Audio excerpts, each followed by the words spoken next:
Tieno manyoro kagiwuok e boma Paris, piny mar France e tuke mag Olimpiks. Shujaa notieko e thuolo mar 9 kuom timbe 12 mane oyuore tuke mag rugby. Bang' wito tuke gi 3 mag grube, Shujaa noloyo tuke 2 mane omiyogi thuolo mar tieko e thuolo mar 9. Timno koro biro kawo yueyo ma adundo kapok gichako timo ikruok mag tuke lig maduong' mar HSBC.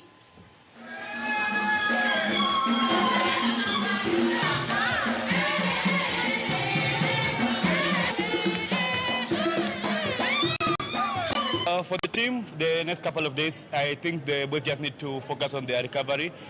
It's been a long season and finally we are on the off-season now. So the boys just need to have some good recovery for like a month or 2 before we start our pre-season, heading into the start of the season in Dubai. Mood is very positive. A lot of learnings, a lot of lessons we've picked up in Olympics, and also just the mood. I mean, playing against the top 11 teams in the world is no easy feat. Tuke mag karate osechako goyo